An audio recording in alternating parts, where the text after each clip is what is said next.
mucho gusto de compartir la mesa con los distinguidos panelistas, con el ingeniero, con el profesor. Es un poco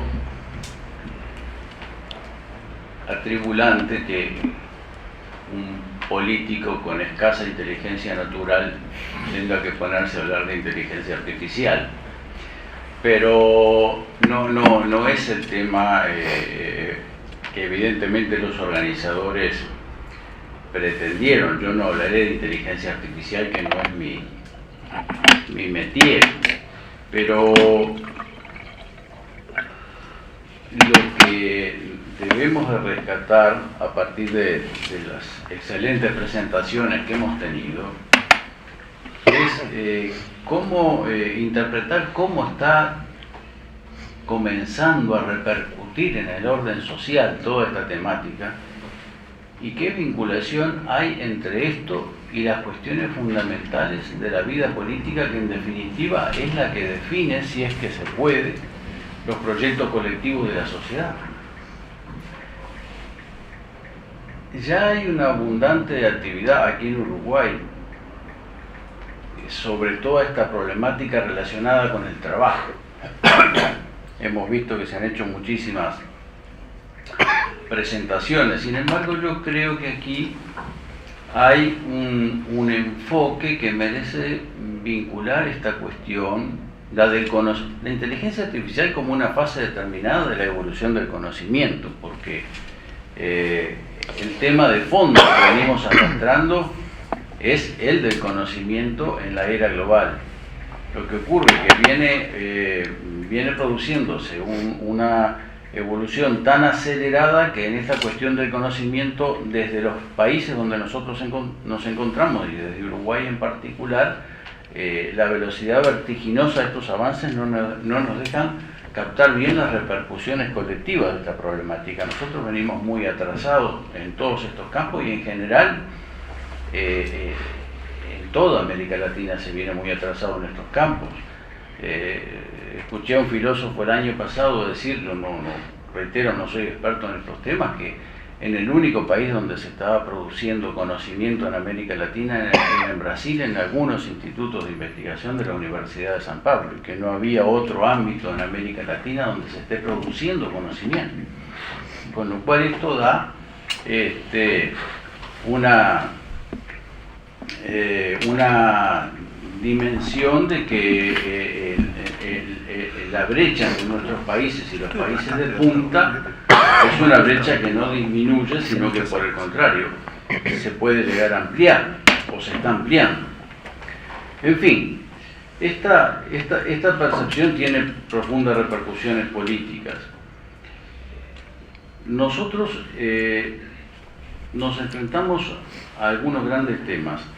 Ya habíamos dicho, antes de enfocar en particular la cuestión de la inteligencia artificial, que el conocimiento se nos había transformado en un problema crucial para la democratización de las sociedades, para la instalación de proyectos que tuvieran un real sustento de construcción de igualdad y de justicia social, para cerrar las brechas entre eso que en el siglo XX se llamó la División Internacional del Trabajo. En fin, solíamos decir también o repetir que en materia de conocimiento la globalización nos estaba pasando por arriba y que estamos ante una globalización completamente asimétrica que está reproduciendo gravísimas desigualdades y que tenemos una escasa o muy baja capacidad de respuesta frente a esos fenómenos. Hay filósofos políticos también que han especulado y han escrito sobre que si esta lógica se sigue desarrollando de una manera implacable y no hay cambios o no hay disyuntivas, vamos hacia la producción de una subhumanidad, ¿no? O algo de lo que planteaba en el lenguaje del ingeniero recién, qué haremos con los excluidos y si se transformarán en individuos conectados a una vida virtual. Eso es una subhumanidad, por llamarlo de alguna manera, por lo menos visto desde nuestra posición actual. Y entonces se plantean todas estas grandes interrogantes. ¿Y qué hacemos desde el punto? Porque si la política es el dominio del control o factores de poder para poder llevar adelante construcciones sociales colectivas, ¿qué se hace desde este campo para evitar las consecuencias de esta evolución, de esta lógica en donde se están abriendo semejantes brechas, primero entre grandes bloques de países hiperdesarrollados y grandes bloques de países atrasados o subdesarrollados, y luego al interior de las sociedades? Y aquí se planteaban algunas preguntas interesantes. El profesor nos decía, bueno, evidentemente esto deja como una anticuaya de la historia la teoría de la lucha de clases. ¿Qué hará un marxista? Visto desde los dos extremos, ¿no? Visto desde el origen de la lucha de clases, y visto desde la culminación de la lucha. Ya no tendría cabida la aplicación del principio utópico máximo de la sociedad comunista, de cada quien según su capacidad y a cada quien según su necesidad. Bueno, está claro que quedamos desarticulados también en el campo de la filosofía política, pero todo esto razonando en abstracto. En concreto, para nosotros, el Uruguay de hoy, tenemos desafíos muchísimo más inmediatos. Algunos se inscriben en la visión de una lucha que a esta altura debe ser global y comprender fenómenos nuevos. Si bien hoy nadie se plantea la revolución transformadora ni superadora del capitalismo, hemos vuelto a cuestiones más básicas y fundamentales. Lo que nuestras sociedades están viendo destruida día a día es la democracia en su sentido liso y llano. Incluso algunos politólogos están teorizando mucho acerca de que en esta fase no hay ninguna posibilidad de una superación civilizatoria del capitalismo en la perspectiva que se quiera ver, si no se recupera realmente la vida democrática de nuestras sociedades.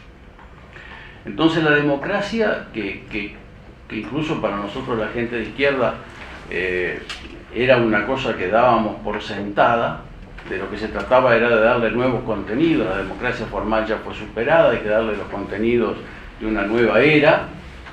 La democracia se ha transformado ahora en una necesidad fundamental, porque ¿cómo se democratiza, por ejemplo, el uso del conocimiento?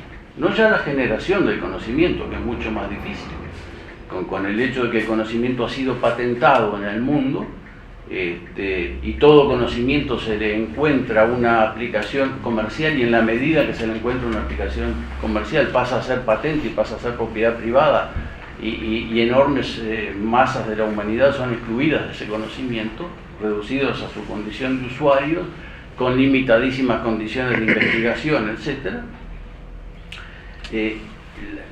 La cuestión aquí es la democratización, pero la democratización pasa por otra cosa que los dos panelistas ya mencionaron, y es que ya no se trata solamente de una cuestión de poder, y esto quizás es uno de los elementos teóricos nuevos y más profundos que tendríamos que incorporar a eso que los viejos llamamos la teoría revolucionaria. La democratización ya no se resuelve solo con poder. Para tener democratización se necesita aprender. Podemos tener todo el poder concentrado en nuestras manos, en términos de decisiones administrativas, en términos incluso de control comunicacional, en términos de control militar. Se puede tener todo el poder concentrado en una sociedad, pero en el escenario global, si no tienes conocimiento, no tienes poder. Y si quieres democratizar una sociedad, para que esa sociedad pueda realmente garantizar que ese ejercicio del poder sea democrático, la sociedad tiene que aprender. Ese es el tema. La sociedad tiene que aprender. Entonces aquí aparece un elemento extraordinariamente complejo que nosotros incluso en estos 13 años hemos abordado, y para ser muy franco, no hemos podido hacer los grandes progresos que nos planteábamos en el tema de la educación. No estamos logrando aprender lo suficiente para ser intrínsecamente democráticos desde la capacidad de los seres humanos que integran la propia sociedad. Lo que estoy diciendo es que nosotros, acostumbrados a manejar una concepción del poder en términos políticos, tenemos que darnos cuenta hoy de que si queremos un pueblo que realmente tenga poder democrático y capacidad de control, ejercicio de decisiones, autorregulación social, obviamente participación plena, descentralizada y cogestionaria o autogestionaria en la vida de los asuntos sociales, etcétera, etcétera, etcétera, no basta con el control del poder y la voluntad política, se necesita conocimiento, se necesita resolver la cuestión del aprendizaje. En una palabra, volvemos a la vieja dialéctica de conocimiento y libertad. No es libre quien no tiene conocimiento. Y entonces, esto obliga a replantearnos las prioridades políticas, a hacer los máximos esfuerzos allí donde tenemos que construir democracia y libertad desde el conocimiento. Si no salvamos esto, si no transitamos este camino, todo esfuerzo democratizador, libertario, pro justicia social, terminará chocando contra una pared que dice muy claramente que quienes conocen dominan. Y esa brecha en el mundo parecería que se está ampliando, por lo menos visto desde nuestra latitud y desde nuestro país. Y cuando comentamos esto en debates políticos, quiero decir que esto no significa desconocer que en nuestro país hay muchos y valiosísimos investigadores y que están trabajando aquí, que están trabajando con el mundo, que están produciendo, pero en términos relativos las brechas se están ampliando.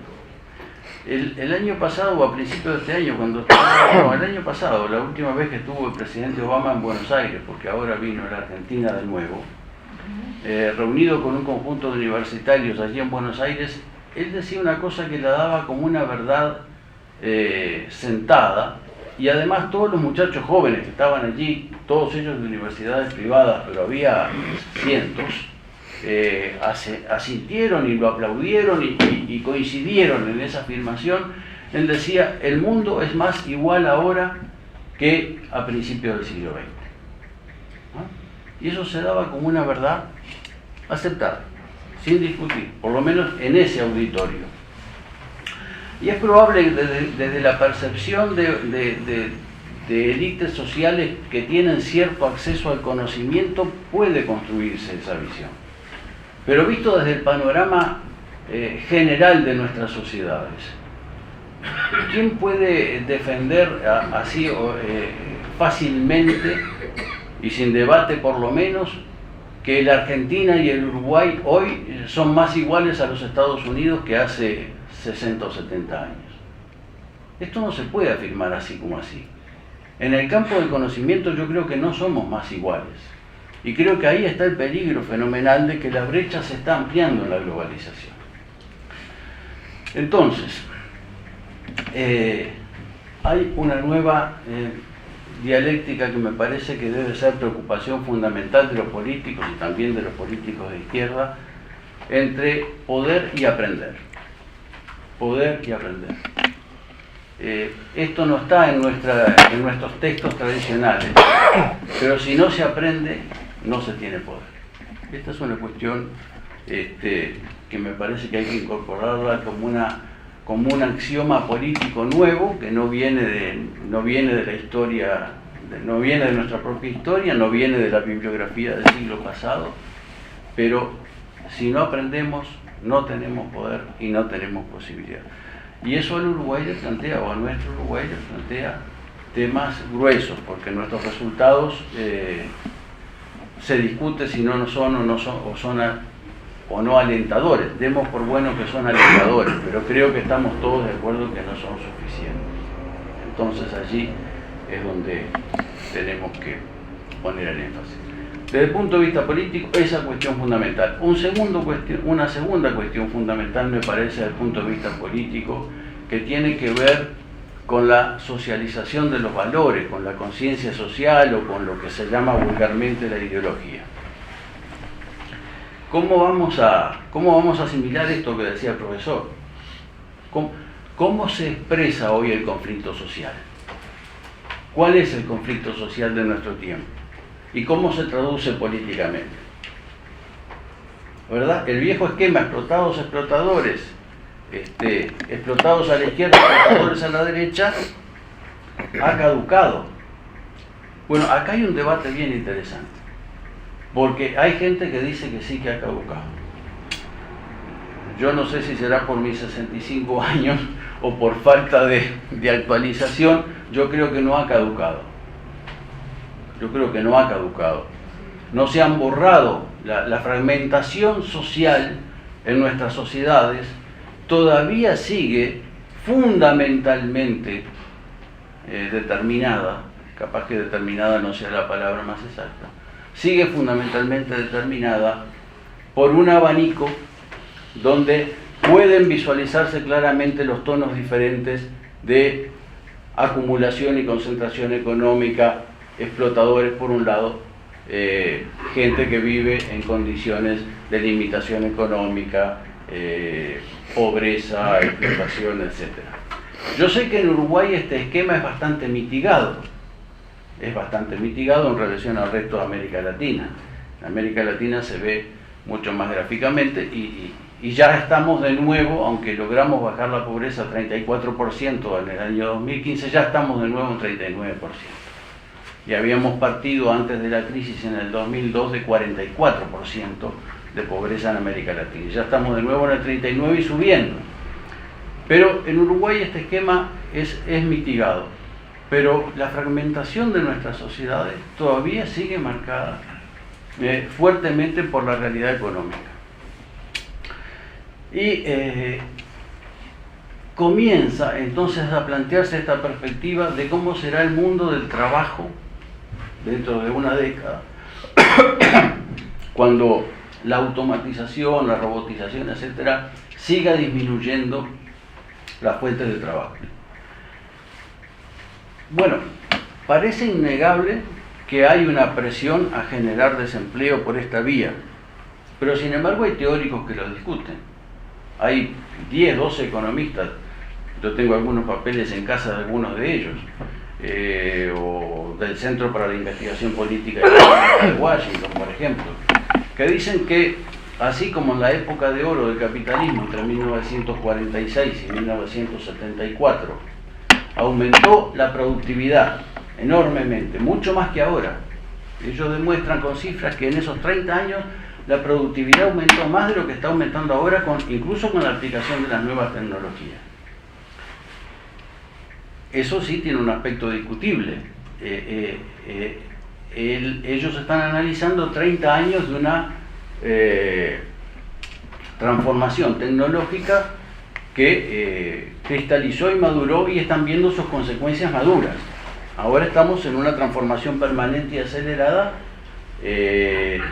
cuyas consecuencias maduras quizás se van a ver dentro de una década, quizás sea dentro de una década el momento de hacer un balance de cuánto empleo destruyeron estas nuevas tecnologías, si es que destruyeron.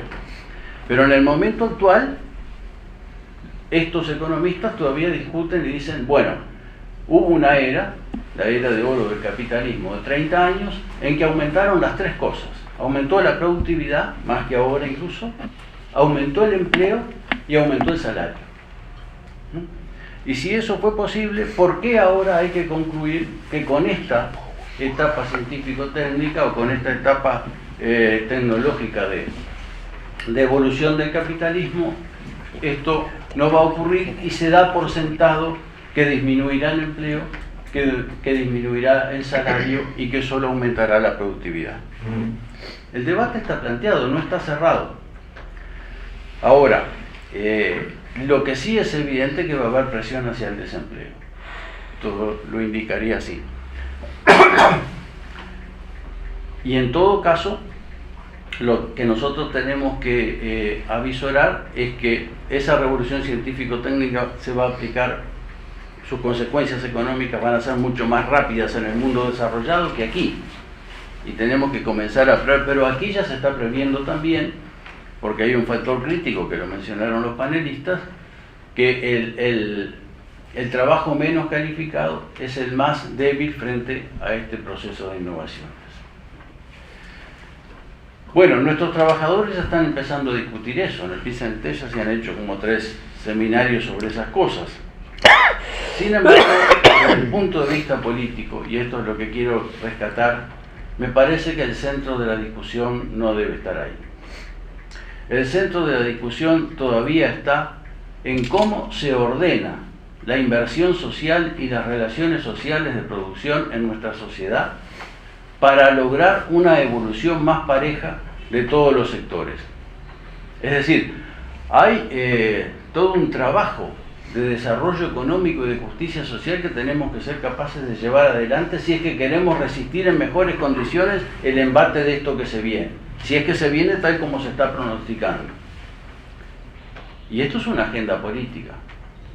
Entonces, la segunda cuestión es, ¿cuál es la agenda política? Y en todo caso me hago cargo desde nuestra posición. ¿Cuál es la agenda política de la izquierda para mejorar las condiciones de inversión social, democratizar las relaciones sociales de producción, preparar a la fuerza de trabajo y fortalecer nuestra fuerza de trabajo para enfrentar estas condiciones? ¿Cuál es el programa? ¿Cómo tiene que traducirse esto en políticas públicas, como se da en llamar en este momento? Y nosotros no estamos teniendo un enfoque integrador de todo esto. Hacemos seminarios sobre empleo, hacemos seminarios sobre investigación en ciencia y tecnología, hacemos seminarios sobre esto, hacemos seminarios, pero en algún momento tenemos que madurar y tener una concepción de gobierno y de programa de gobierno y de política pública para decir cómo preparamos nuestra sociedad frente a esto. Y no tenemos mucho tiempo. Tenemos un año apenas para preparar esto, aunque sea en una fase inicial. Pero además esto nos lleva al problema permanente que tiene la economía uruguaya, que es una economía económicamente débil, con bajísima capacidad de inversión, lo cual siempre nos traslada al campo de que nuestro desarrollo depende fundamentalmente de la inversión privada. Y esto instala una dialéctica peligrosísima, porque si el desarrollo de nuestro país no se puede sustentar, como está demostrado, en la inversión pública, y menos aún después de 13 años en el cual hemos tenido que mantener un endeudamiento público creciente, y que está llegando, no diría al tope, pero que está llegando a límites que puede amenazar la estabilidad económica, está claro que nosotros no tenemos capacidad de inversión pública para prepararnos frente a semejante impacto. Entonces, ¿cuál es? ¿Cuál es la respuesta? ¿No? Y la respuesta tiene que ser una respuesta que tiene que plantearse en el campo internacional también. También, porque otra de las grandes consecuencias de esto es que nosotros estamos viendo acelerar la globalización en todos los aspectos de la vida, fundamentalmente, pero junto con esa realidad global, entre comillas, porque la globalización no existe en el sentido de construcción global de una civilización humana. La globalización existe en el sentido de que se globalizaron los poderes dominantes del siglo XX, pero no se globalizó la civilización humana en sentido de civilización, en un sentido humanista general. Entonces estamos viviendo intensamente ese conflicto. ¿Qué hacemos los que tenemos que plantear los proyectos políticos para hacer frente a esta realidad en países con economías débiles que no tienen capacidad de inversión pública para resolver esa nueva dialéctica terrible entre tener poder y aprender? ¿No? Bueno, los desafíos son enormes. En todo caso, y voy terminando por aquí, lo que me parece que tenemos que evitar es entrar en una vorágine de política ficción. El otro día, termino con una anécdota brevísima, porque algunos de ustedes lo pueden haber visto además. Un compañero que trabaja en la OPP, no sé exactamente qué cargo desempeña.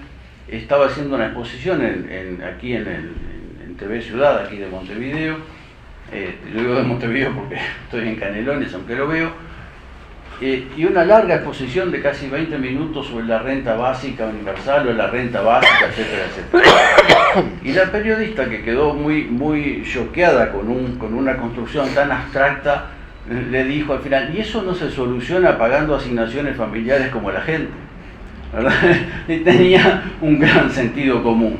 Es decir, sí, en gran parte lo que él estaba planteando, en una sociedad como la uruguaya, que tiene la pobreza acotada y limitada, no precisa una renta básica universal, se soluciona pagando asignaciones familiares como la gente. Entonces, lo que tenemos que evitar también es la política ficción, porque aquí lo que los amigos han planteado, con una perspectiva profunda y brillante, porque han planteado una perspectiva tremenda que conmueve cuando uno trata de mirar hacia dónde vamos, pero la respuesta política tiene que plasmarse en lo inmediato.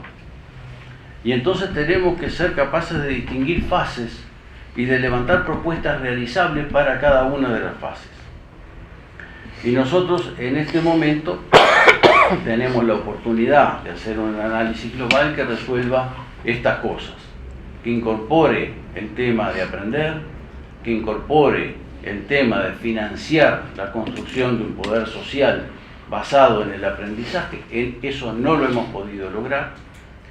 Hay que multiplicar las capacidades de aprender y de trabajar en base a política pública, pero no tenemos los medios. Y esta es una ecuación terrible, terrible, incluso que puede llevar a sucumbir al ciclo progresista en Uruguay, que ha demostrado ser el que tiene más capacidad de estabilización, o mayor estabilidad o mayor fortaleza de estabilidad en el mediano plazo. Y por último, un tema que no deberemos, por lo menos, o no deberíamos nosotros, desde el punto de vista de gente de izquierda, dejar de pensar. Y es que estas transformaciones en el campo del conocimiento terminan definitivamente con la visión de que la civilización humana se puede mover en un sentido progresista hacia una civilización de tipo socialista, organizada en base a principios socialistas de planificación, equidad, justicia social. Es decir, si bien es cierto que la transición basada en la visión de la lucha de clases simple y pura como la que diseñamos o pensamos en el siglo XX no opera en la realidad actual. ¿Esto qué quiere decir? Porque sí estamos claros que no estamos ante el fin de la historia. Sí estamos claros que el capitalismo está en transformación. Sí estamos claros, algunos sostienen incluso en fase de agotamiento. Pero esta etapa va a ser sustituida por la economía colaborativa, como dice Rifkin, ¿no? La automatización y la robotización llevará a una sociedad planetaria de iguales, donde la economía colaborativa abrirá una nueva era. Es decir, a mí me parece una visión realmente de política ficción y demasiado edulcorada, porque el conflicto social seguirá siendo el rasgo antropológico fundamental de la vida colectiva a escala global ahora. Yo no creo en la uberización del capitalismo, ni que la revolución científico-técnica vaya a llevar a un capitalismo armonioso y equilibrado. ¿Cuál es la teoría política del futuro de la humanidad? ¿Hacia dónde vamos? Y si no es una civilización basada en los principios del socialismo, ¿cuál es? Y yo creo que, termino con esto, perdónenme la audacia, que más que una audacia es hasta un atrevimiento, es demasiado temprano para arrepentirse del socialismo, porque todavía no hemos demostrado que es posible diseñar otra concepción humana superior a la actual sino es recurriendo a los principios de planificación y de justicia social que inspiraron la visión socialista de la humanidad. Y ahí tenemos los grandes dilemas que nos han planteado aquí nuestros pensadores.